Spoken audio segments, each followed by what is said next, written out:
Hace 3000 años, un poeta ciego llamado Homero se sentó y contó la historia de un hombre que no podía regresar a casa. 10 años de guerra, 10 años más de tormentas, monstruos, dioses y dolor, solo para volver a cruzar la puerta de su casa. Es, sin exagerar, el modelo para casi todas las historias de aventuras que hemos contado desde entonces. Así que cuando supe que Christopher Nolan, un hombre obsesionado con el tiempo, la memoria y los hombres que no pueden volver a casa, iba a ser quien finalmente la llevara a la pantalla IMAX, no sabía si emocionarme o sentir miedo, porque este es el tipo de material original que absorbe por completo a los cineastas. Y después de estar sentado en una sala oscura viendo los 173 minutos de la película, tengo mucho que decir. Así que, vamos a ello. Hoy hablaremos de La Odisea, ya en cines, escrita y dirigida por Christopher Nolan, protagonizada por Matt Damon como Odiseo, Anne Hathaway como Penélope, Tom Holland, Zendaya, Robert Pattinson, Lupita Nyong'o y Charlize Theron, conformando uno de los repartos más estelares que he visto en años. Esta reseña contiene pocos spoilers de las 2 primeras partes del video. Les avisaré claramente antes de entrar en detalles que revelen giros importantes de la trama, así que pueden dejar de leer si aún no la han visto. No se trata de una simple adaptación con efectos especiales y monstruos cada semana. Nolan ha creado una obra que se asemeja a una película bélica que, de vez en cuando, recuerda que también es una historia de fantasmas y, a veces, un mito. La película no comienza en una playa ni en un campo de batalla, sino en un salón de banquetes, con un narrador en plena narración. A partir de ahí, Nolan hace lo que siempre hace. Se niega a contar la historia de forma lineal. Se nos presentan fragmentos de la guerra de Troya, fragmentos de Penélope en Ítaca defendiéndose de los pretendientes que la acechan como tiburones, fragmentos de Odiseo a la deriva, medio enloquecido por la sal y el dolor. La película nos invita a reconstruir una década, tal como funciona la memoria, de forma deficiente, desordenada y siempre volviendo a la herida. Quiero dejar claro que esta decisión estructural será el aspecto más controvertido de la película. Y de hecho ya lo es. A algunos les resultará fascinante la forma en que Nolan fragmenta un mito que todos creen conocer y nos obliga a reconstruirlo. Otros encontrarán la historia innecesariamente complicada, dado su núcleo emocional tan simple. Un hombre quiere volver a casa y su familia empieza a perder la esperanza en él. Yo me situé en un punto intermedio y explicaré por qué en un momento. Hablemos del reparto, porque es aquí donde la película alcanza su punto más interesante. Matt Damon interpreta a Odiseo no como un héroe arrogante, sino como un hombre que se va consumiendo poco a poco por lo que hizo en la guerra y el precio que está pagando por recuperarse. Su interpretación transmite un agotamiento físico. Damon lo encarna menos como Hércules y más como un soldado con lo que hoy reconoceríamos como estrés postraumático. Alguien cuya astucia, aquello por lo que el personaje es famoso, se ha transformado en algo cercano a la paranoia. Es una interpretación contenida e introspectiva en una película que, por lo demás, es enorme. Y creo que ese contraste es intencional y, en general, funciona. Anne Hathaway es la otra mitad del alma de la película y, sinceramente, podría robarse el protagonismo. En la mayoría de las adaptaciones, Penélope se reduce al estereotipo de la esposa que espera, pero aquí se le da verdadera fuerza. Dirige un hogar bajo asedio, cuida de un hijo adolescente que se acerca peligrosamente a su edad y rechaza a un grupo de pretendientes que creen que la paciencia es una debilidad que pueden explotar. Hathaway la interpreta como si estuviera haciendo cálculos en cada escena, y se siente el agotamiento de tener que ser más inteligente que todos durante años solo para sobrevivir. Tom Holland, como Telémaco, tiene uno de los arcos argumentales más interesantes de la película. el chico que tiene que convertirse en hombre a la sombra de un padre al que apenas recuerda. Y Holland transmite esa ira mucho más de lo que esperaba. Zendaya y Lupita Nyong'o aparecen en papeles que no detallaré por completo antes de revelar detalles importantes, pero sí diré que Nyong'o, en particular, tiene una secuencia hacia los 2/3 de la película que, para mí, es la mejor escena interpretada de toda la cinta. Robert Pattinson hace algo genuinamente extraño e inquietante con su personaje, en el mejor sentido, una actuación que te mantiene atento. Y Charlize Theron, en un papel más pequeño pero crucial, aporta una frialdad a la película que le hace mucha falta, porque de lo contrario, esta historia corre el riesgo de ahogarse en su propia sinceridad. Ahora hablemos de la estética visual y sonora de esta película, porque al ser una obra de Nolan, la conversación sobre el arte cinematográfico es imprescindible. Filmada en formato IMAX de gran tamaño, se nota. Las imágenes poseen una textura y una contundencia que el formato digital no logra replicar, especialmente en las secuencias oceánicas, donde el agua misma se convierte casi en un personaje. La cinematografía de Hoyt van Hoytema se centra en la escala, planos amplios e impactantes de hombres que parecen insignificantes frente al mar y el cielo, que es precisamente el mensaje de la historia. Se trata de un hombre al que se le recuerda constantemente lo poco que controla. La banda sonora de Ludwig Göransson sorprende. No es el sonido grandilocuente y repleto de metales típico de las películas épicas. Hay largos tramos de un silencio casi inquietante, solo graves acordes de cuerda y silencio absoluto, para luego estallar en una explosión de grandiosidad durante unos 90 segundos antes de volver a la calma. Es una banda sonora que entiende la contención y después de 3 horas se gana los momentos en que decide dar rienda suelta a su potencial. Donde creo que la técnica a veces juega en contra de la película es en el ritmo. La predilección de Nolan por la estructura no lineal, que le ha funcionado de maravilla en películas como el thriller de atracos, donde la mecánica del tiempo es fundamental, resulta un tanto forzada en una historia tan antigua y conocida. Hubo tramos en el tercio central donde sentí que la película perdía impulso justo cuando estaba cobrando fuerza, sacrificando el avance por otra capa de estructura enrevesada que, estoy seguro, no era necesaria para el material. No creo que arruine la película.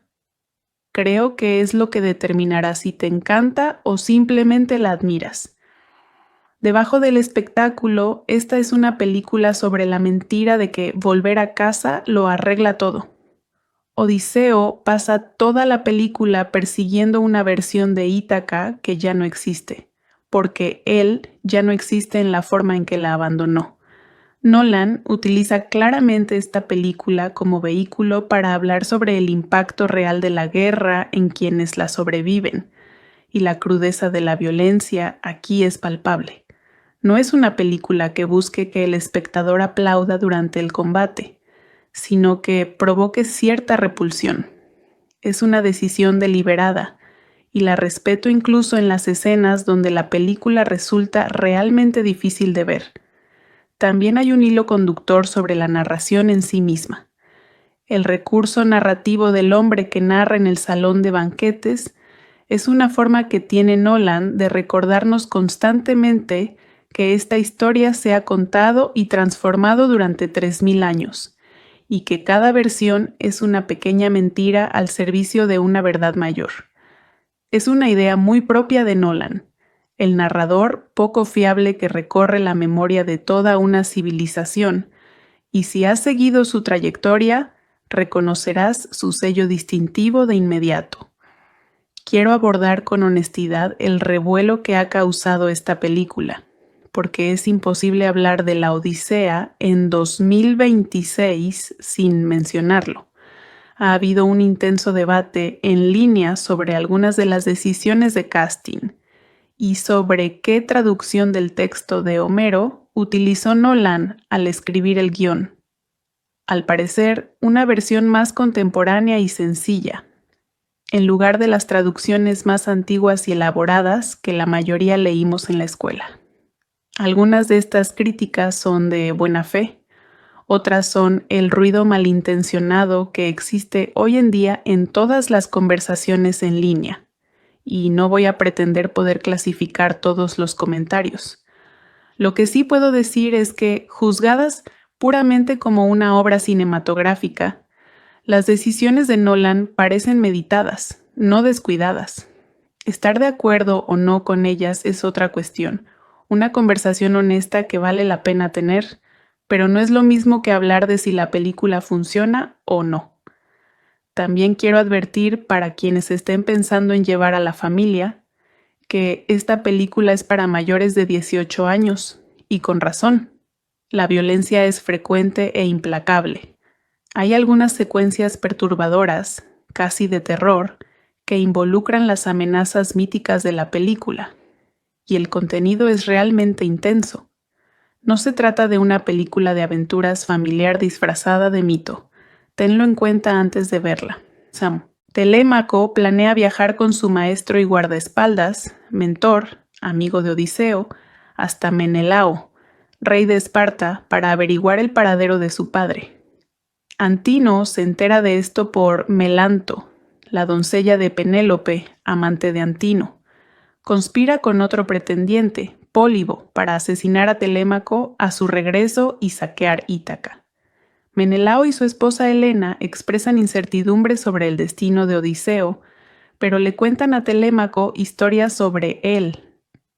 Durante la guerra, Odiseo ideó un plan para esconderse dentro de un gran caballo de madera e infiltrarse en Troya, con Sinón haciéndose pasar por desertor para engañar a los troyanos. Sinón muere, pero el engaño tiene éxito. Los griegos abren las puertas para que Agamenón, hermano mayor de Menelao, saquee Troya y rescate a Helena.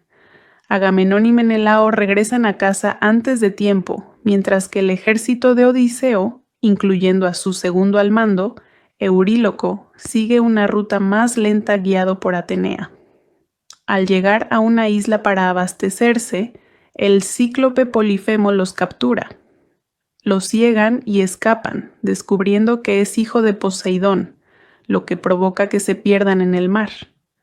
Desembarcan en Eea, donde los gigantes lestrigones los atacan.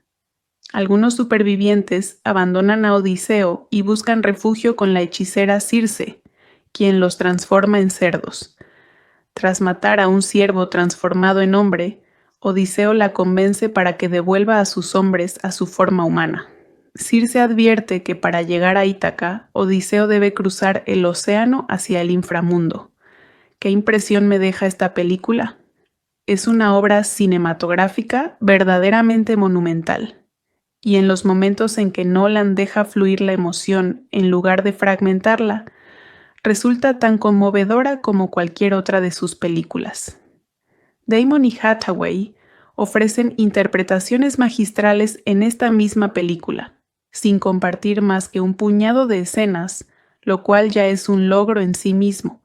La maestría técnica, la magnitud, la banda sonora, la audacia de rodarla en celuloide en varios países. Nada de eso está en duda.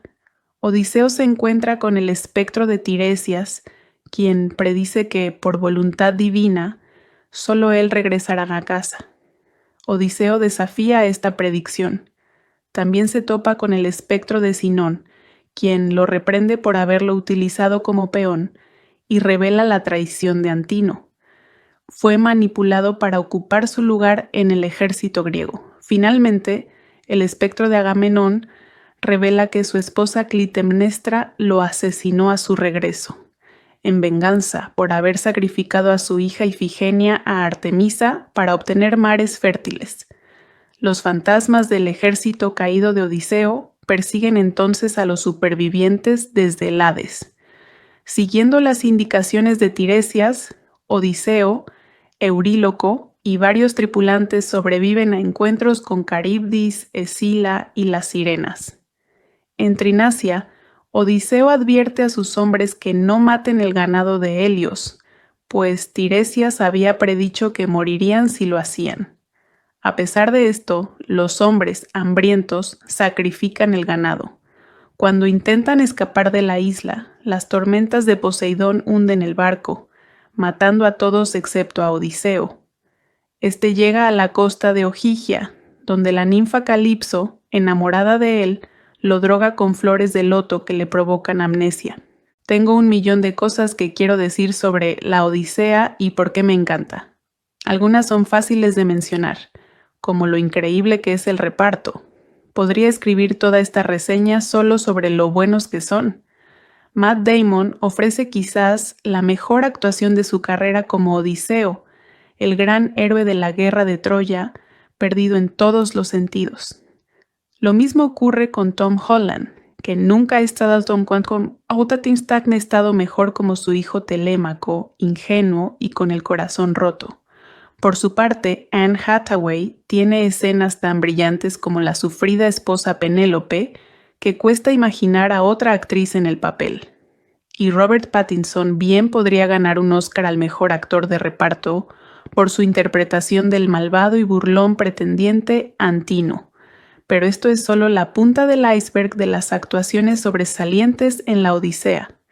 Elliot Page, John Bernthal, Lupita Nyong'o, Hamish Patel, John Leguizamo, Samantha Morton, Zendaya, Charlize Theron y Corey Hawkins están absolutamente fantásticos.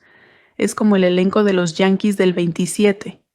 Si bien se trata de una historia mitológica ambientada en una época de aparente magia, las interpretaciones son matizadas, auténticas y humanas. El resultado son escenas y momentos de los personajes que impactan con la fuerza emocional de un rayo. La Odisea responde a todas mis preguntas sobre por qué Nolan eligió esta historia tan particular e improbable como su continuación de Oppenheimer. Finalmente comprendí y disfruté cada cambio que introdujo, incluyendo la modificación del evento desencadenante de la larga lucha de Odiseo por regresar a casa. Incluso la tan criticada paleta de colores y el vestuario de la película tienen todo el sentido del mundo. Todo está al servicio de los temas del filme, que también se inspiran directamente en la historia real de la Grecia micénica. Pero no entendí todas las decisiones de Nolan a lo largo de la película. Durante gran parte de ella, ni siquiera comprendía por qué quería hacerla. Esto se debe a que la Odisea oculta intencionadamente su verdadero significado durante la mayor parte de su larga duración, que, por cierto, se pasa volando. Durante mucho tiempo, incluso mientras la disfrutaba, no podía dejar de pensar, vale, pero ¿por qué? ¿Por qué hizo esta película? ¿Cuál es el sentido final de todo esto? En el momento en que la película te permite comprenderlo y responder a esa pregunta, en la que es, además de su mejor escena, lo entendí por completo. Me conmovió. En ese instante fue como si hubiera estado armando un rompecabezas sin saber cómo debía ser. Solo entonces, cuando de repente comprendí el panorama general, pude apreciar plenamente todas las piezas que ya estaban en su lugar. En el centro de todo, Maberly es una fuerza. La pieza clave que impide que la película se convierta en un drama policíaco más ambientado en Londres, entre tantos otros. Tash es todo ángulos afilados, hasta el Bluetooth permanentemente pegado a su oreja, un aura familiar para cualquiera que haya tenido que lidiar con gente de negocios, de esas que te sacan un ojo si intentas acercarte demasiado. No deja entrar a nadie, incluso cuando se mete en un lío tan grande que está a punto de ahogarse, y Maberly equilibra una expresión externa de confianza y fanfarronería con una desesperación frenética que yace bajo la superficie. Tiene una mordacidad que es difícil encontrar en los personajes femeninos de hoy en día, y Maberly no intenta ganarse la simpatía del público con su interpretación, ni debería hacerlo. El disfrute de la película reside en lo absolutamente insoportable, que se vuelve a medida que se hunde más en un pozo del que no puede escapar. Hay una especie de delicioso conflicto en ver a Maberly interpretar a una persona tan evidentemente terrible, que claramente solo piensa en sí misma, sin ningún sentido de autoconservación ni preocupación por los demás. Por un lado, es divertido verla sufrir, ver cómo la guardiana de algo que debería ser un derecho público recibe una buena reprimenda. Y por otro, uno la apoya, sobre todo cuando el tercer acto arranca al estilo John Wick. En una época en la que la alfabetización mediática está en su punto más bajo y el público exige que podamos identificarnos con el personaje principal de una película o serie, Tash es deliciosamente detestable. Una figura a lo Barkov amontillado, tan egocéntrica que es imposible dejar de mirarla. Lo más interesante, Matt Damon interpreta a Odiseo no como un héroe arrogante, sino como un hombre que se va consumiendo poco a poco por lo que hizo en la guerra y el precio que está pagando por recuperarse. Su interpretación transmite un agotamiento físico. Damon lo encarna menos como Hércules y más como un soldado con lo que hoy reconoceríamos como estrés postraumático. Alguien cuya astucia, aquello por lo que el personaje es famoso, se ha transformado en algo cercano a la paranoia. Es una interpretación contenida e introspectiva en una película que, por lo demás, es enorme. Y creo que ese contraste es intencional y, en general, funciona. Anne Hathaway es la otra mitad del alma de la película y, sinceramente, podría robarse el protagonismo. En la mayoría de las adaptaciones, Penélope se reduce al estereotipo de la esposa que espera, pero aquí se le da verdadera fuerza. Dirige un hogar bajo asedio, cuida de un hijo adolescente que se acerca peligrosamente a su edad y rechaza a un grupo de pretendientes que creen que la paciencia es una debilidad que pueden explotar. Hathaway la interpreta como si estuviera haciendo cálculos en cada escena, y se siente el agotamiento de tener que ser más inteligente que todos durante años solo para sobrevivir. Tom Holland, como Telémaco, tiene uno de los arcos argumentales más interesantes de la película. El chico que tiene que convertirse en hombre a la sombra de un padre al que apenas recuerda. Y Holland transmite esa ira mucho más de lo que esperaba. Zendaya y Lupita Nyong'o aparecen en papeles que no detallaré por completo antes de revelar detalles importantes, pero sí diré que Nyong'o, en particular, tiene una secuencia hacia los 2/3 de la película que, para mí, es la mejor escena interpretada de toda la cinta. Robert Pattinson hace algo genuinamente extraño e inquietante con su personaje, en el mejor sentido. Una actuación que te mantiene atento. Y Charlize Theron, en un papel más pequeño pero crucial, aporta una frialdad a la película que le hace mucha falta, porque de lo contrario, esta historia corre el riesgo de ahogarse en su propia sinceridad. Ahora hablemos de la estética visual y sonora de esta película, porque al ser una obra de Nolan, la conversación sobre el arte cinematográfico es imprescindible. Filmada en formato IMAX de gran tamaño, se nota. Las imágenes poseen una textura y una contundencia que el formato digital no logra replicar, especialmente en las secuencias oceánicas, donde el agua misma se convierte casi en un personaje. La cinematografía de Hoyt van Hoytema se centra en la escala, planos amplios e impactantes de hombres que parecen insignificantes frente al mar y el cielo, que es precisamente el mensaje de la historia. Se trata de un hombre al que se le recuerda constantemente lo poco que controla. La banda sonora de Ludwig Göransson sorprende. No es el sonido grandilocuente y repleto de metales típico de las películas épicas. Hay largos tramos de un silencio casi inquietante, solo graves acordes de cuerda y silencio absoluto, para luego estallar en una explosión de grandiosidad durante unos 90 segundos antes de volver a la calma. Es una banda sonora que entiende la contención y después de 3 horas se gana los momentos en que decide dar rienda suelta a su potencial. donde creo que la técnica a veces juega en contra de la película, es en el ritmo. La predilección de Nolan por la estructura no lineal, que le ha funcionado de maravilla en películas como el thriller de atracos, donde la mecánica del tiempo es fundamental, resulta un tanto forzada en una historia tan antigua y conocida. Hubo tramos en el tercio central donde sentí que la película perdía impulso justo cuando estaba cobrando fuerza, sacrificando el avance por otra capa de estructura enrevesada que, estoy seguro, no era necesaria para el material. No creo que arruine la película. Creo que es lo que determinará si te encanta o simplemente la admiras. Debajo del espectáculo, esta es una película sobre la mentira de que volver a casa lo arregla todo. Odiseo pasa toda la película persiguiendo una versión de Ítaca que ya no existe, porque él ya no existe en la forma en que la abandonó. Nolan utiliza claramente esta película como vehículo para hablar sobre el impacto real de la guerra en quienes la sobreviven, y la crudeza de la violencia aquí es palpable. No es una película que busque que el espectador aplauda durante el combate, sino que provoque cierta repulsión. Es una decisión deliberada, y la respeto incluso en las escenas donde la película resulta realmente difícil de ver. También hay un hilo conductor sobre la narración en sí misma.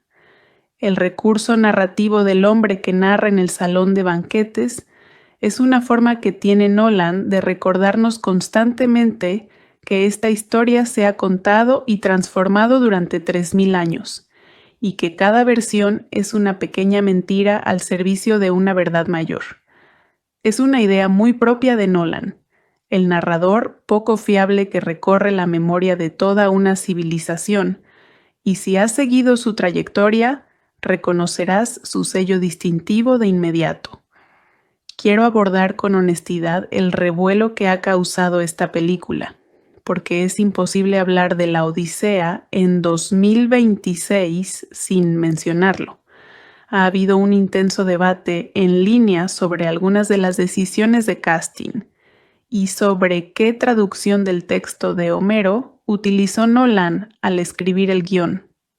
Al parecer, una versión más contemporánea y sencilla, en lugar de las traducciones más antiguas y elaboradas que la mayoría leímos en la escuela. Algunas de estas críticas son de buena fe, otras son el ruido malintencionado que existe hoy en día en todas las conversaciones en línea, y no voy a pretender poder clasificar todos los comentarios. Lo que sí puedo decir es que, juzgadas puramente como una obra cinematográfica, las decisiones de Nolan parecen meditadas, no descuidadas. Estar de acuerdo o no con ellas es otra cuestión, una conversación honesta que vale la pena tener, pero no es lo mismo que hablar de si la película funciona o no. También quiero advertir para quienes estén pensando en llevar a la familia que esta película es para mayores de 18 años, y con razón. La violencia es frecuente e implacable. Hay algunas secuencias perturbadoras, casi de terror, que involucran las amenazas míticas de la película, y el contenido es realmente intenso. No se trata de una película de aventuras familiar disfrazada de mito. Tenlo en cuenta antes de verla. Sam. Telémaco planea viajar con su maestro y guardaespaldas, mentor, amigo de Odiseo, hasta Menelao, rey de Esparta, para averiguar el paradero de su padre. Antino se entera de esto por Melanto, la doncella de Penélope, amante de Antino. Conspira con otro pretendiente, Pólibo, para asesinar a Telémaco a su regreso y saquear Ítaca.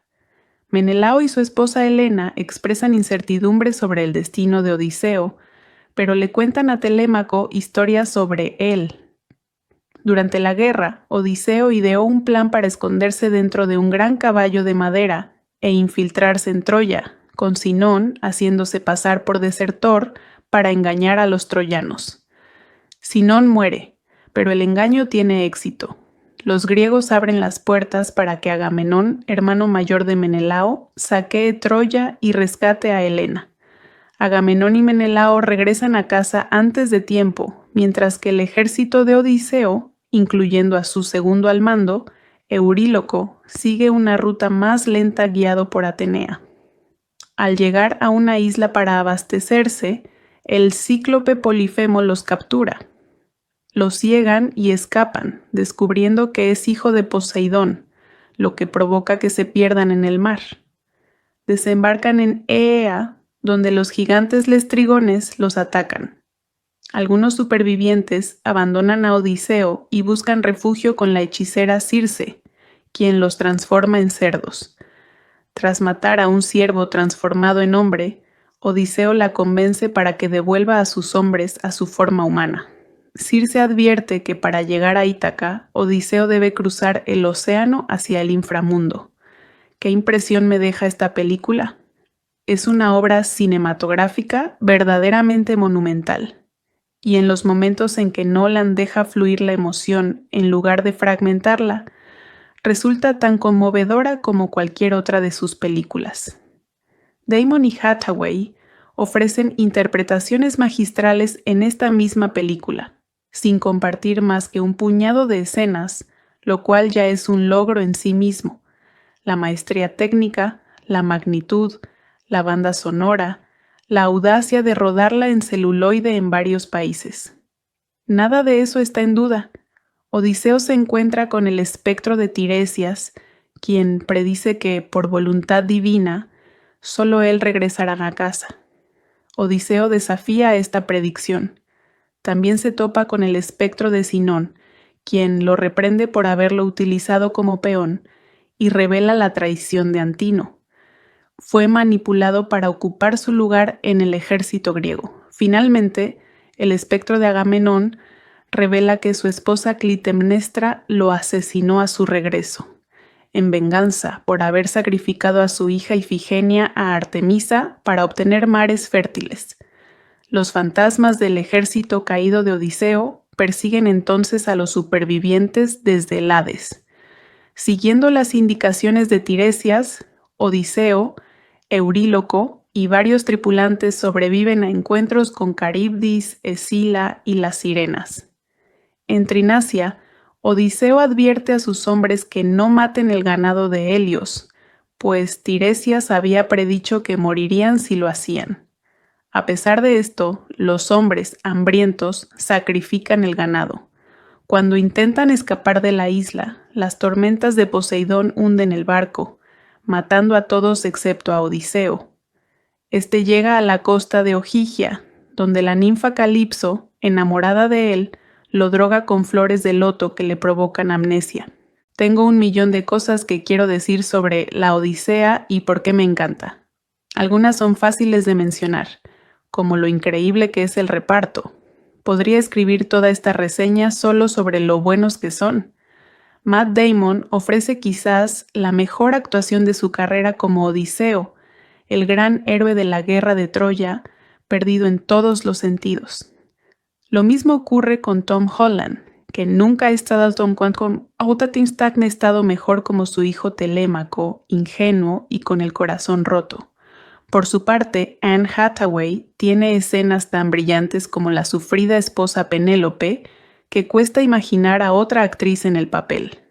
Y Robert Pattinson bien podría ganar un Oscar al mejor actor de reparto por su interpretación del malvado y burlón pretendiente Antino. Pero esto es solo la punta del iceberg de las actuaciones sobresalientes en la Odisea.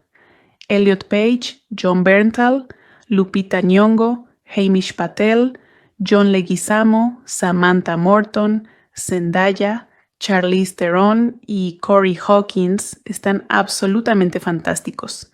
Es como el elenco de los Yankees del 27.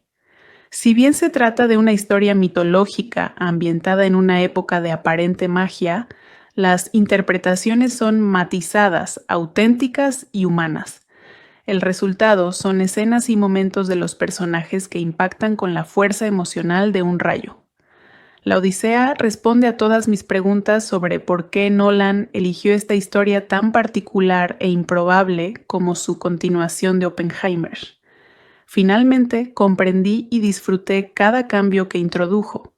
incluyendo la modificación del evento desencadenante de la larga lucha de Odiseo por regresar a casa.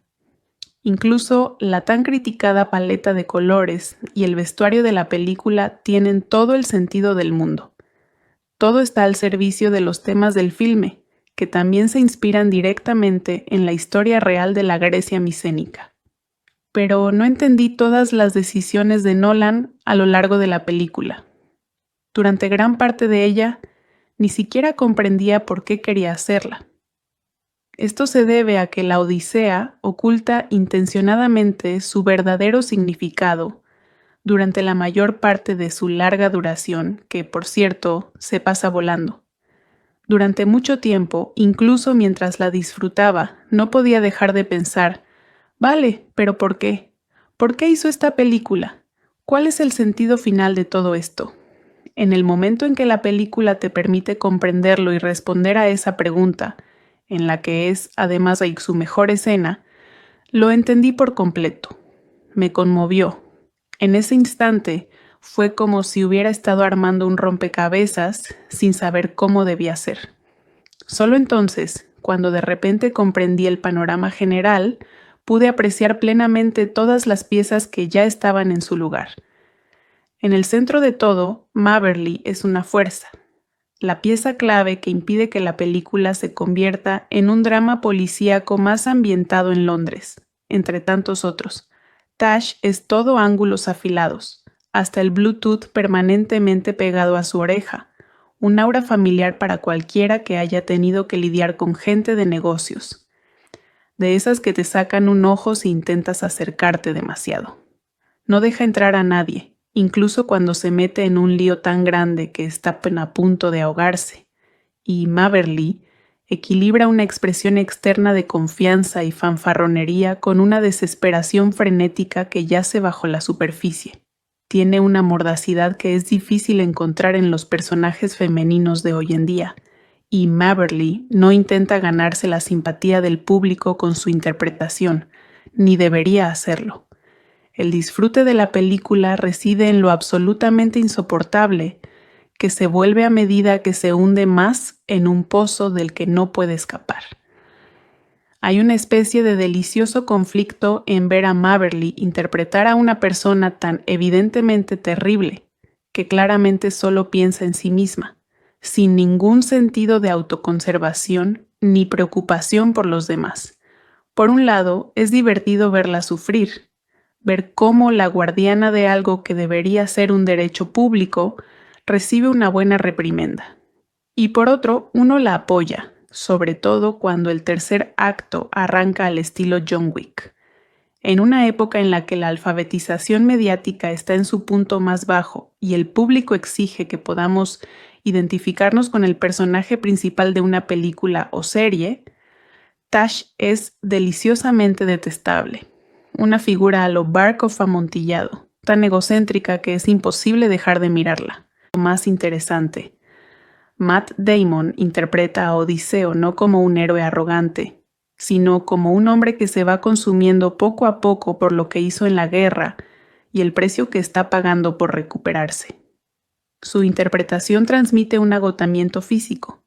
Damon lo encarna menos como Hércules y más como un soldado con lo que hoy reconoceríamos como estrés postraumático.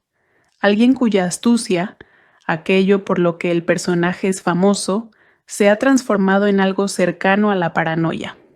Es una interpretación contenida e introspectiva en una película que, por lo demás, es enorme. Y creo que ese contraste es intencional y, en general, funciona. Anne Hathaway es la otra mitad del alma de la película y, sinceramente, podría robarse el protagonismo. En la mayoría de las adaptaciones, Penélope se reduce al estereotipo de la esposa que espera, pero aquí se le da verdadera fuerza. Dirige un hogar bajo asedio, cuida de un hijo adolescente que se acerca peligrosamente a su edad y rechaza a un grupo de pretendientes que creen que la paciencia es una debilidad que pueden explotar.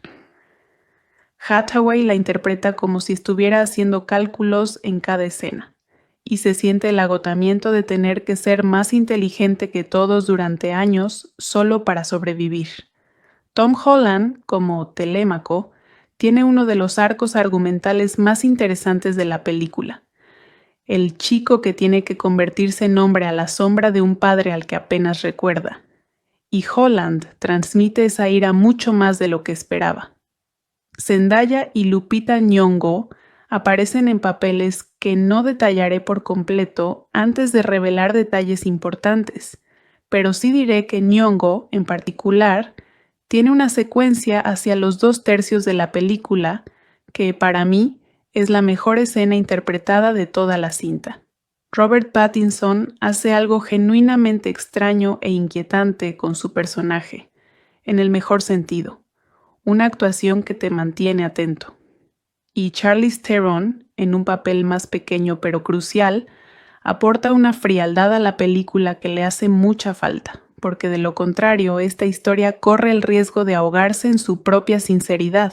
Ahora hablemos de la estética visual y sonora de esta película, porque al ser una obra de Nolan, la conversación sobre el arte cinematográfico es imprescindible. Filmada en formato IMAX de gran tamaño, se nota. Las imágenes poseen una textura y una contundencia que el formato digital no logra replicar, especialmente en las secuencias oceánicas, donde el agua misma se convierte casi en un personaje.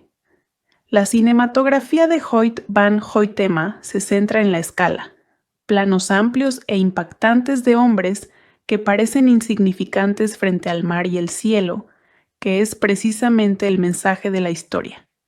Se trata de un hombre al que se le recuerda constantemente lo poco que controla. La banda sonora de Ludwig Göransson sorprende. No es el sonido grandilocuente y repleto de metales típico de las películas épicas. Hay largos tramos de un silencio casi inquietante, solo graves acordes de cuerda y silencio absoluto, para luego estallar en una explosión de grandiosidad durante unos 90 segundos antes de volver a la calma. Es una banda sonora que entiende la contención y después de 3 horas se gana los momentos en que decide dar rienda suelta a su potencial. Donde creo que la técnica a veces juega en contra de la película es en el ritmo. La predilección de Nolan por la estructura no lineal, que le ha funcionado de maravilla en películas como el thriller de atracos, donde la mecánica del tiempo es fundamental, resulta un tanto forzada en una historia tan antigua y conocida. Hubo tramos en el tercio central donde sentí que la película perdía impulso justo cuando estaba cobrando fuerza, sacrificando el avance por otra capa de estructura enrevesada que, estoy seguro, no era necesaria para el material. No creo que arruine la película. Creo que es lo que determinará si te encanta o simplemente la admiras. Debajo del espectáculo, esta es una película sobre la mentira de que volver a casa lo arregla todo.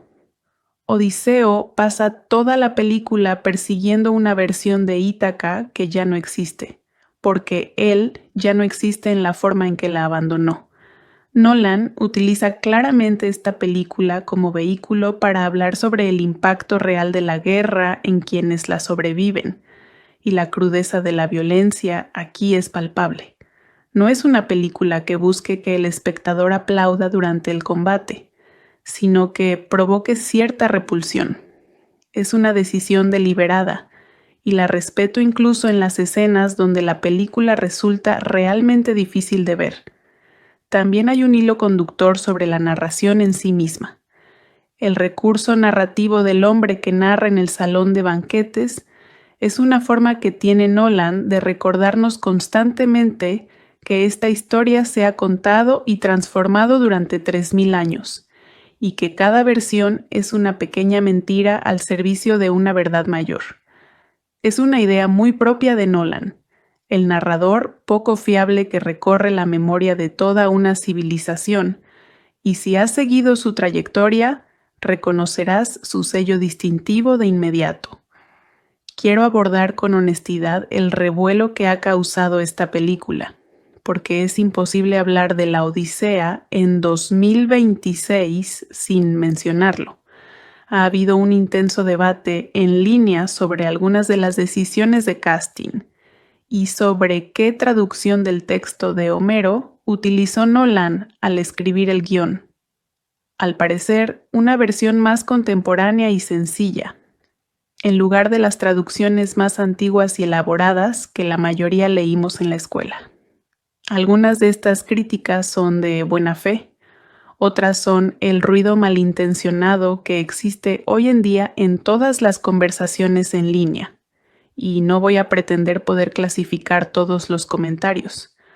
Lo que sí puedo decir es que, juzgadas puramente como una obra cinematográfica, las decisiones de Nolan parecen meditadas, no descuidadas. Estar de acuerdo o no con ellas es otra cuestión, una conversación honesta que vale la pena tener, pero no es lo mismo que hablar de si la película funciona o no. También quiero advertir para quienes estén pensando en llevar a la familia que esta película es para mayores de 18 años, y con razón. La violencia es frecuente e implacable. Hay algunas secuencias perturbadoras, casi de terror, que involucran las amenazas míticas de la película, y el contenido es realmente intenso. No se trata de una película de aventuras familiar disfrazada de mito. Tenlo en cuenta antes de verla. Sam. Telémaco planea viajar con su maestro y guardaespaldas, mentor, amigo de Odiseo, hasta Menelao, rey de Esparta, para averiguar el paradero de su padre. Antino se entera de esto por Melanto, la doncella de Penélope, amante de Antino. Conspira con otro pretendiente, Pólibo, para asesinar a Telémaco a su regreso y saquear Ítaca. Menelao y su esposa Helena expresan incertidumbre sobre el destino de Odiseo, pero le cuentan a Telémaco historias sobre él. Durante la guerra, Odiseo ideó un plan para esconderse dentro de un gran caballo de madera e infiltrarse en Troya, con Sinón haciéndose pasar por desertor para engañar a los troyanos.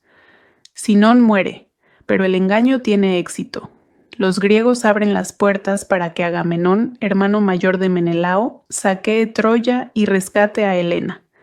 Agamenón y Menelao regresan a casa antes de tiempo, mientras que el ejército de Odiseo, incluyendo a su segundo al mando, Euríloco, sigue una ruta más lenta guiado por Atenea. Al llegar a una isla para abastecerse, el cíclope Polifemo los captura. Los ciegan y escapan, descubriendo que es hijo de Poseidón, lo que provoca que se pierdan en el mar. Desembarcan en Eea, donde los gigantes lestrigones los atacan. Algunos supervivientes abandonan a Odiseo y buscan refugio con la hechicera Circe, quien los transforma en cerdos. Tras matar a un ciervo transformado en hombre, Odiseo la convence para que devuelva a sus hombres a su forma humana. Circe advierte que para llegar a Ítaca, Odiseo debe cruzar el océano hacia el inframundo. ¿Qué impresión me deja esta película? Es una obra cinematográfica verdaderamente monumental. Y en los momentos en que Nolan deja fluir la emoción en lugar de fragmentarla, resulta tan conmovedora como cualquier otra de sus películas. Damon y Hathaway ofrecen interpretaciones magistrales en esta misma película, sin compartir más que un puñado de escenas, lo cual ya es un logro en sí mismo. La maestría técnica, la magnitud, la banda sonora, la audacia de rodarla en celuloide en varios países. Nada de eso está en duda. Odiseo se encuentra con el espectro de Tiresias, quien predice que, por voluntad divina, solo él regresará a casa. Odiseo desafía esta predicción. También se topa con el espectro de Sinón, quien lo reprende por haberlo utilizado como peón y revela la traición de Antino. Fue manipulado para ocupar su lugar en el ejército griego. Finalmente, el espectro de Agamenón revela que su esposa Clitemnestra lo asesinó a su regreso, en venganza por haber sacrificado a su hija Ifigenia a Artemisa para obtener mares fértiles. Los fantasmas del ejército caído de Odiseo persiguen entonces a los supervivientes desde el Hades. Siguiendo las indicaciones de Tiresias, Odiseo, Euríloco y varios tripulantes sobreviven a encuentros con Caribdis, Escila y las sirenas. En Trinacia, Odiseo advierte a sus hombres que no maten el ganado de Helios, pues Tiresias había predicho que morirían si lo hacían. A pesar de esto, los hombres, hambrientos, sacrifican el ganado. Cuando intentan escapar de la isla, las tormentas de Poseidón hunden el barco, matando a todos excepto a Odiseo. Este llega a la costa de Ogygia, donde la ninfa Calipso, enamorada de él, lo droga con flores de loto que le provocan amnesia. Tengo 1.000.000 de cosas que quiero decir sobre la Odisea y por qué me encanta. Algunas son fáciles de mencionar, como lo increíble que es el reparto. Podría escribir toda esta reseña solo sobre lo buenos que son. Matt Damon ofrece quizás la mejor actuación de su carrera como Odiseo, el gran héroe de la guerra de Troya, perdido en todos los sentidos. Lo mismo ocurre con Tom Holland, que nunca ha estado estado mejor como su hijo Telémaco, ingenuo y con el corazón roto. Por su parte, Anne Hathaway tiene escenas tan brillantes como la sufrida esposa Penélope, que cuesta imaginar a otra actriz en el papel. Y Robert Pattinson bien podría ganar un Oscar al mejor actor de reparto por su interpretación del malvado y burlón pretendiente Antino. Pero esto es solo la punta del iceberg de las actuaciones sobresalientes en la Odisea. Elliot Page, John Bernthal, Lupita Nyong'o, Hamish Patel, John Leguizamo, Samantha Morton, Zendaya, Charlize Theron y Corey Hawkins están absolutamente fantásticos. Es como el elenco de los Yankees del 27. Si bien se trata de una historia mitológica ambientada en una época de aparente magia, las interpretaciones son matizadas, auténticas y humanas. El resultado son escenas y momentos de los personajes que impactan con la fuerza emocional de un rayo. La Odisea responde a todas mis preguntas sobre por qué Nolan eligió esta historia tan particular e improbable como su continuación de Oppenheimer. Finalmente comprendí y disfruté cada cambio que introdujo, incluyendo la modificación del evento desencadenante de la larga lucha de Odiseo por regresar a casa. Incluso la tan criticada paleta de colores y el vestuario de la película tienen todo el sentido del mundo. Todo está al servicio de los temas del filme, que también se inspiran directamente en la historia real de la Grecia micénica. Pero no entendí todas las decisiones de Nolan a lo largo de la película. Durante gran parte de ella, ni siquiera comprendía por qué quería hacerla. Esto se debe a que la Odisea oculta intencionadamente su verdadero significado durante la mayor parte de su larga duración, que, por cierto, se pasa volando. Durante mucho tiempo, incluso mientras la disfrutaba, no podía dejar de pensar, vale, pero ¿por qué? ¿Por qué hizo esta película? ¿Cuál es el sentido final de todo esto? En el momento en que la película te permite comprenderlo y responder a esa pregunta, en la que es, además de su mejor escena, lo entendí por completo. Me conmovió. En ese instante fue como si hubiera estado armando un rompecabezas sin saber cómo debía ser. Solo entonces, cuando de repente comprendí el panorama general, pude apreciar plenamente todas las piezas que ya estaban en su lugar.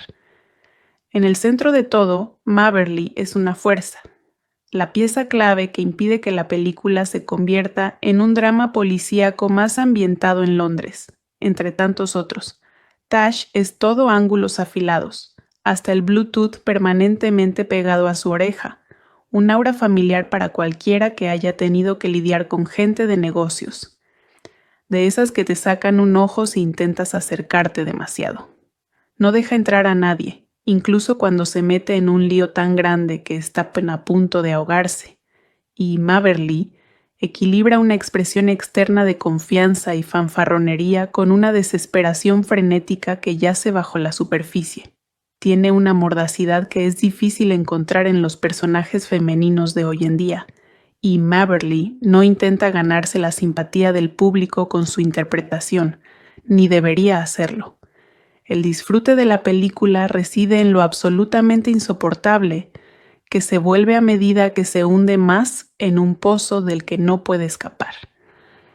Hay una especie de delicioso conflicto en ver a Maberly interpretar a una persona tan evidentemente terrible, que claramente solo piensa en sí misma, sin ningún sentido de autoconservación ni preocupación por los demás. Por un lado, es divertido verla sufrir, ver cómo la guardiana de algo que debería ser un derecho público recibe una buena reprimenda. Y por otro, uno la apoya, sobre todo cuando el tercer acto arranca al estilo John Wick. En una época en la que la alfabetización mediática está en su punto más bajo y el público exige que podamos identificarnos con el personaje principal de una película o serie, Tash es deliciosamente detestable. Una figura a lo Barkov amontillado, tan egocéntrica que es imposible dejar de mirarla. Lo más interesante, Matt Damon interpreta a Odiseo no como un héroe arrogante, sino como un hombre que se va consumiendo poco a poco por lo que hizo en la guerra y el precio que está pagando por recuperarse. Su interpretación transmite un agotamiento físico. Damon lo encarna menos como Hércules y más como un soldado con lo que hoy reconoceríamos como estrés postraumático. Alguien cuya astucia, aquello por lo que el personaje es famoso, se ha transformado en algo cercano a la paranoia. Es una interpretación contenida e introspectiva en una película que, por lo demás, es enorme. Y creo que ese contraste es intencional y, en general, funciona. Anne Hathaway es la otra mitad del alma de la película y, sinceramente, podría robarse el protagonismo. En la mayoría de las adaptaciones, Penélope se reduce al estereotipo de la esposa que espera, pero aquí se le da verdadera fuerza. Dirige un hogar bajo asedio, cuida de un hijo adolescente que se acerca peligrosamente a su edad y rechaza a un grupo de pretendientes que creen que la paciencia es una debilidad que pueden explotar. Hathaway la interpreta como si estuviera haciendo cálculos en cada escena, y se siente el agotamiento de tener que ser más inteligente que todos durante años solo para sobrevivir. Tom Holland, como Telémaco, tiene uno de los arcos argumentales más interesantes de la película. El chico que tiene que convertirse en hombre a la sombra de un padre al que apenas recuerda. Y Holland transmite esa ira mucho más de lo que esperaba. Zendaya y Lupita Nyong'o aparecen en papeles que no detallaré por completo antes de revelar detalles importantes, pero sí diré que Nyong'o, en particular, tiene una secuencia hacia los 2/3 de la película que, para mí, es la mejor escena interpretada de toda la cinta. Robert Pattinson hace algo genuinamente extraño e inquietante con su personaje, en el mejor sentido. Una actuación que te mantiene atento. Y Charlize Theron, en un papel más pequeño pero crucial, aporta una frialdad a la película que le hace mucha falta, porque de lo contrario, esta historia corre el riesgo de ahogarse en su propia sinceridad. Ahora hablemos de la estética visual y sonora de esta película, porque al ser una obra de Nolan, la conversación sobre el arte cinematográfico es imprescindible. Filmada en formato IMAX de gran tamaño, se nota. Las imágenes poseen una textura y una contundencia que el formato digital no logra replicar, especialmente en las secuencias oceánicas, donde el agua misma se convierte casi en un personaje.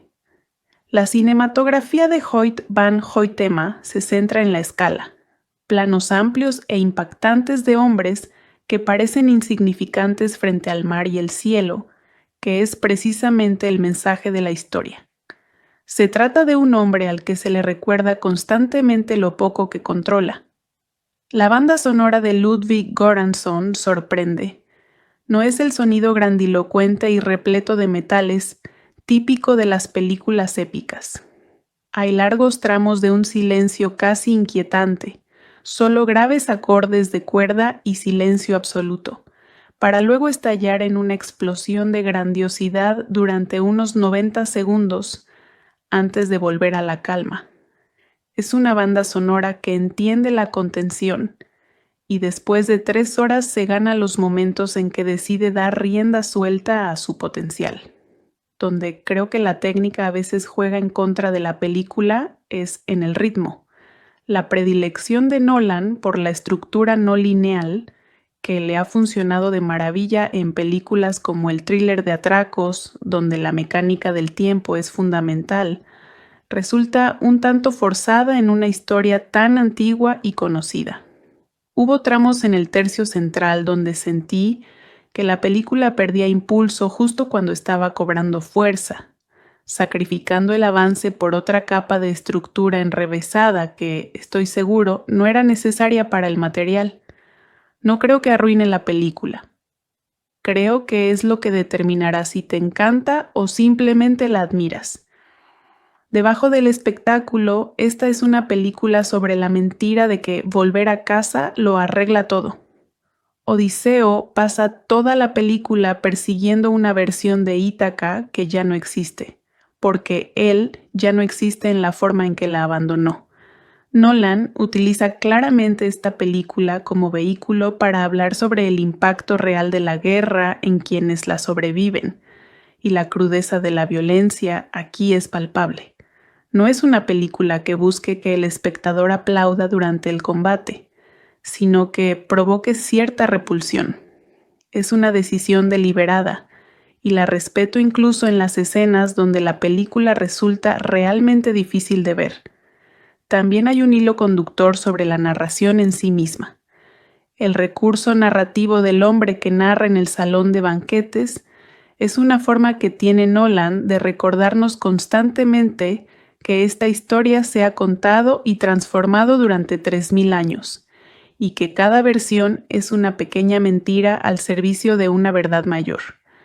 Es una idea muy propia de Nolan, el narrador poco fiable que recorre la memoria de toda una civilización, y si has seguido su trayectoria, reconocerás su sello distintivo de inmediato. Quiero abordar con honestidad el revuelo que ha causado esta película, porque es imposible hablar de la Odisea en 2026 sin mencionarlo. Ha habido un intenso debate en línea sobre algunas de las decisiones de casting y sobre qué traducción del texto de Homero utilizó Nolan al escribir el guión.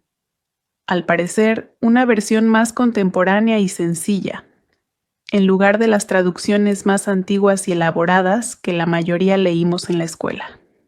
Algunas de estas críticas son de buena fe, otras son el ruido malintencionado que existe hoy en día en todas las conversaciones en línea, y no voy a pretender poder clasificar todos los comentarios. Lo que sí puedo decir es que, juzgadas puramente como una obra cinematográfica, las decisiones de Nolan parecen meditadas, no descuidadas. Estar de acuerdo o no con ellas es otra cuestión, una conversación honesta que vale la pena tener, pero no es lo mismo que hablar de si la película funciona o no. También quiero advertir para quienes estén pensando en llevar a la familia que esta película es para mayores de 18 años, y con razón. La violencia es frecuente e implacable. Hay algunas secuencias perturbadoras, casi de terror, que involucran las amenazas míticas de la película, y el contenido es realmente intenso. No se trata de una película de aventuras familiar disfrazada de mito. Tenlo en cuenta antes de verla.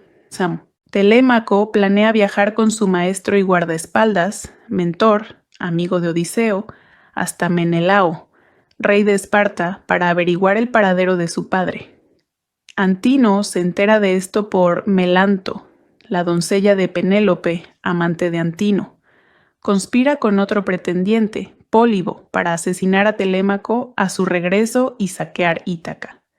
Menelao y su esposa Helena expresan incertidumbre sobre el destino de Odiseo, pero le cuentan a Telémaco historias sobre él. Durante la guerra, Odiseo ideó un plan para esconderse dentro de un gran caballo de madera e infiltrarse en Troya, con Sinón haciéndose pasar por desertor para engañar a los troyanos. Sinón muere, pero el engaño tiene éxito.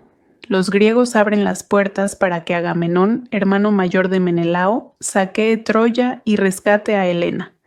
Agamenón y Menelao regresan a casa antes de tiempo, mientras que el ejército de Odiseo, incluyendo a su segundo al mando, Euríloco, sigue una ruta más lenta guiado por Atenea. Al llegar a una isla para abastecerse, el cíclope Polifemo los captura. Los ciegan y escapan, descubriendo que es hijo de Poseidón, lo que provoca que se pierdan en el mar. Desembarcan en Eea, donde los gigantes lestrigones los atacan. Algunos supervivientes abandonan a Odiseo y buscan refugio con la hechicera Circe, quien los transforma en cerdos. Tras matar a un ciervo transformado en hombre, Odiseo la convence para que devuelva a sus hombres a su forma humana. Circe advierte que para llegar a Ítaca, Odiseo debe cruzar el océano hacia el inframundo. ¿Qué impresión me deja esta película?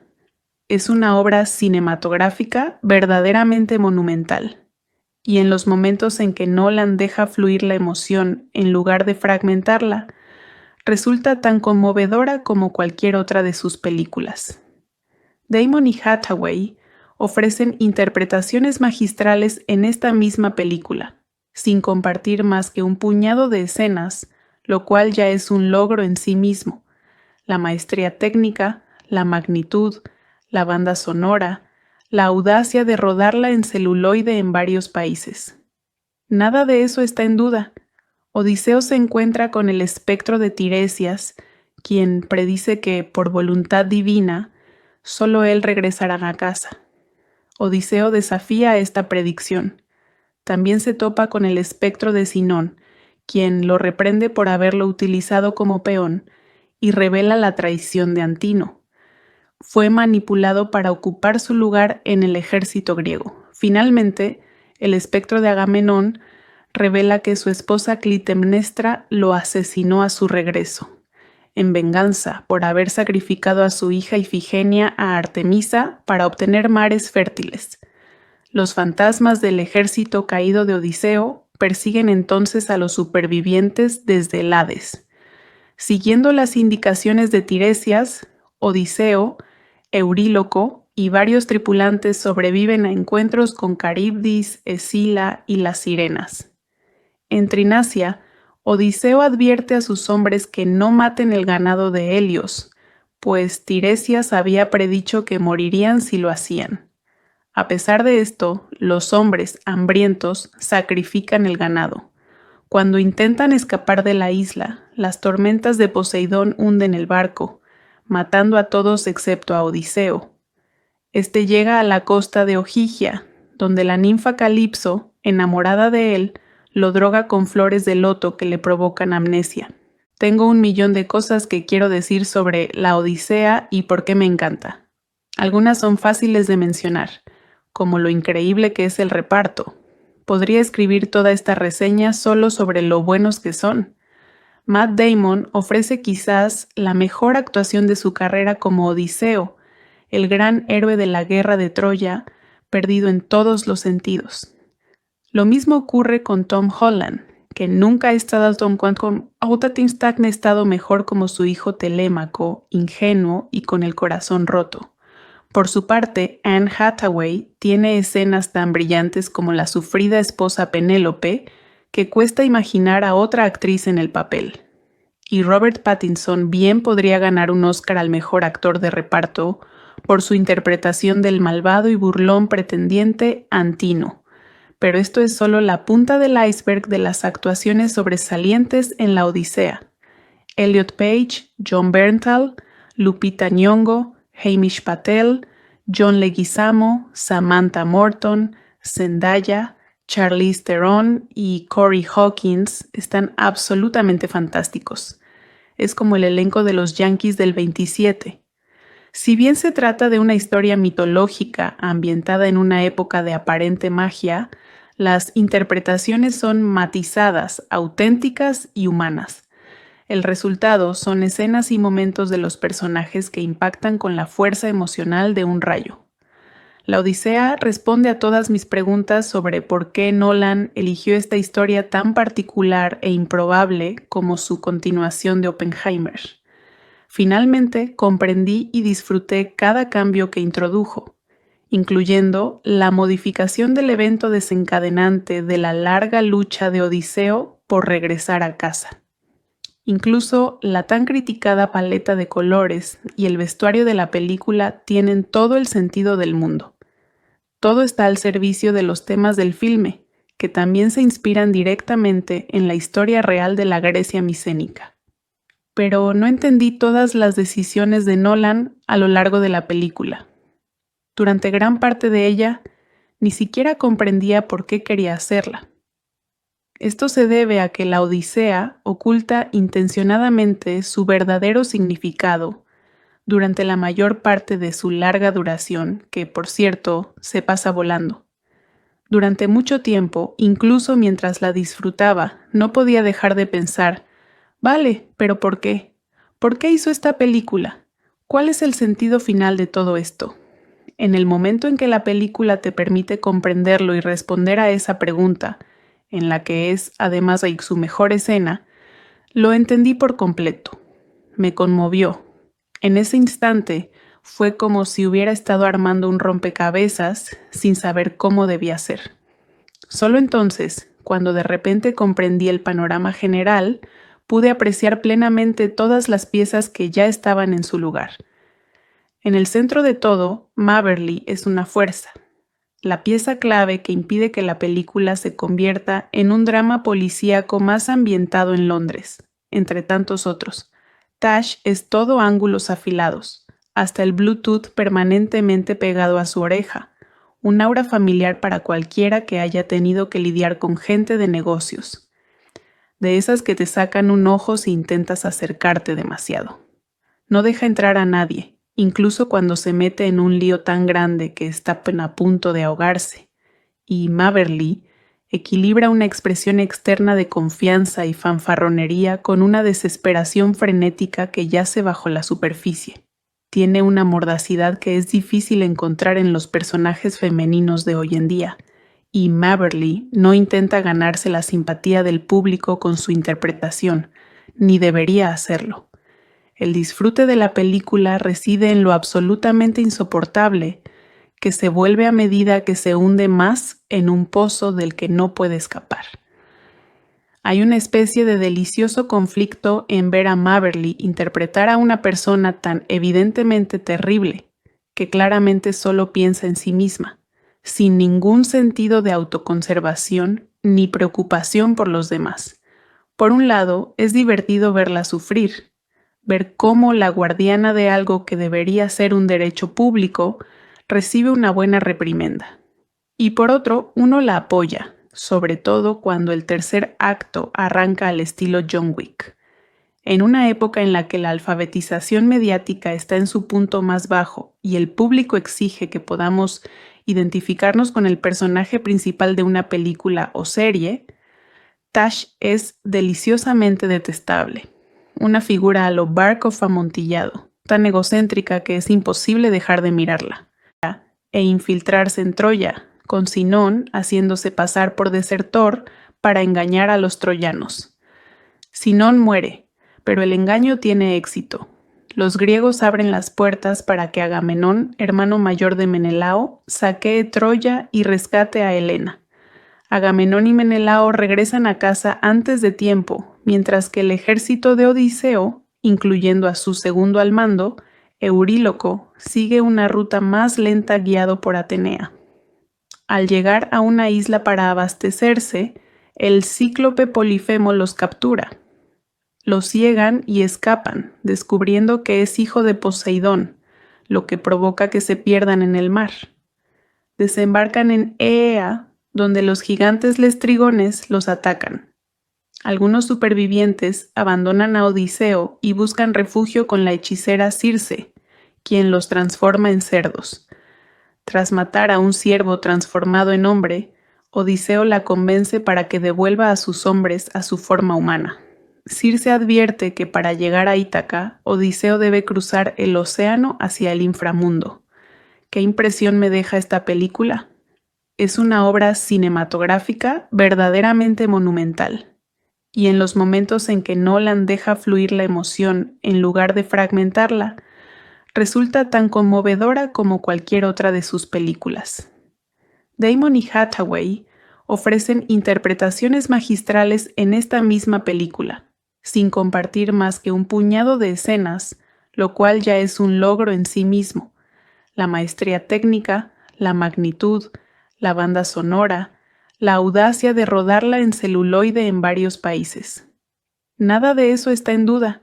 Odiseo se encuentra con el espectro de Tiresias, quien predice que, por voluntad divina, solo él regresará a casa. Odiseo desafía esta predicción. También se topa con el espectro de Sinón, quien lo reprende por haberlo utilizado como peón y revela la traición de Antino. Fue manipulado para ocupar su lugar en el ejército griego. Finalmente, el espectro de Agamenón revela que su esposa Clitemnestra lo asesinó a su regreso, en venganza por haber sacrificado a su hija Ifigenia a Artemisa para obtener mares fértiles. Los fantasmas del ejército caído de Odiseo persiguen entonces a los supervivientes desde el Hades. Siguiendo las indicaciones de Tiresias, Odiseo, Euríloco y varios tripulantes sobreviven a encuentros con Caribdis, Escila y las sirenas. En Trinacia, Odiseo advierte a sus hombres que no maten el ganado de Helios, pues Tiresias había predicho que morirían si lo hacían. A pesar de esto, los hombres, hambrientos, sacrifican el ganado. Cuando intentan escapar de la isla, las tormentas de Poseidón hunden el barco, matando a todos excepto a Odiseo. Este llega a la costa de Ogygia, donde la ninfa Calipso, enamorada de él, lo droga con flores de loto que le provocan amnesia. Tengo 1.000.000 de cosas que quiero decir sobre la Odisea y por qué me encanta. Algunas son fáciles de mencionar, como lo increíble que es el reparto. Podría escribir toda esta reseña solo sobre lo buenos que son. Matt Damon ofrece quizás la mejor actuación de su carrera como Odiseo, el gran héroe de la guerra de Troya, perdido en todos los sentidos. Lo mismo ocurre con Tom Holland, que nunca ha estado con estado mejor como su hijo Telémaco, ingenuo y con el corazón roto. Por su parte, Anne Hathaway tiene escenas tan brillantes como la sufrida esposa Penélope, que cuesta imaginar a otra actriz en el papel. Y Robert Pattinson bien podría ganar un Oscar al mejor actor de reparto por su interpretación del malvado y burlón pretendiente Antino. Pero esto es solo la punta del iceberg de las actuaciones sobresalientes en la Odisea. Elliot Page, Jon Bernthal, Lupita Nyong'o, Hamish Patel, John Leguizamo, Samantha Morton, Zendaya, Charlize Theron y Corey Hawkins están absolutamente fantásticos. Es como el elenco de los Yankees del 27. Si bien se trata de una historia mitológica ambientada en una época de aparente magia, las interpretaciones son matizadas, auténticas y humanas. El resultado son escenas y momentos de los personajes que impactan con la fuerza emocional de un rayo. La Odisea responde a todas mis preguntas sobre por qué Nolan eligió esta historia tan particular e improbable como su continuación de Oppenheimer. Finalmente comprendí y disfruté cada cambio que introdujo, incluyendo la modificación del evento desencadenante de la larga lucha de Odiseo por regresar a casa. Incluso la tan criticada paleta de colores y el vestuario de la película tienen todo el sentido del mundo. Todo está al servicio de los temas del filme, que también se inspiran directamente en la historia real de la Grecia micénica. Pero no entendí todas las decisiones de Nolan a lo largo de la película. Durante gran parte de ella, ni siquiera comprendía por qué quería hacerla. Esto se debe a que la Odisea oculta intencionadamente su verdadero significado durante la mayor parte de su larga duración, que, por cierto, se pasa volando. Durante mucho tiempo, incluso mientras la disfrutaba, no podía dejar de pensar, vale, pero ¿por qué? ¿Por qué hizo esta película? ¿Cuál es el sentido final de todo esto? En el momento en que la película te permite comprenderlo y responder a esa pregunta, en la que es, además de su mejor escena, lo entendí por completo. Me conmovió. En ese instante fue como si hubiera estado armando un rompecabezas sin saber cómo debía ser. Solo entonces, cuando de repente comprendí el panorama general, pude apreciar plenamente todas las piezas que ya estaban en su lugar. En el centro de todo, Maberly es una fuerza, la pieza clave que impide que la película se convierta en un drama policíaco más ambientado en Londres, entre tantos otros. Tash es todo ángulos afilados, hasta el Bluetooth permanentemente pegado a su oreja, un aura familiar para cualquiera que haya tenido que lidiar con gente de negocios, de esas que te sacan un ojo si intentas acercarte demasiado. No deja entrar a nadie, incluso cuando se mete en un lío tan grande que está a punto de ahogarse. Y Maberly equilibra una expresión externa de confianza y fanfarronería con una desesperación frenética que yace bajo la superficie. Tiene una mordacidad que es difícil encontrar en los personajes femeninos de hoy en día, y Maberly no intenta ganarse la simpatía del público con su interpretación, ni debería hacerlo. El disfrute de la película reside en lo absolutamente insoportable, que se vuelve a medida que se hunde más en un pozo del que no puede escapar. Hay una especie de delicioso conflicto en ver a Maberly interpretar a una persona tan evidentemente terrible, que claramente solo piensa en sí misma, sin ningún sentido de autoconservación ni preocupación por los demás. Por un lado, es divertido verla sufrir, ver cómo la guardiana de algo que debería ser un derecho público recibe una buena reprimenda. Y por otro, uno la apoya, sobre todo cuando el tercer acto arranca al estilo John Wick. En una época en la que la alfabetización mediática está en su punto más bajo y el público exige que podamos identificarnos con el personaje principal de una película o serie, Tash es deliciosamente detestable. Una figura a lo Barkov amontillado, tan egocéntrica que es imposible dejar de mirarla.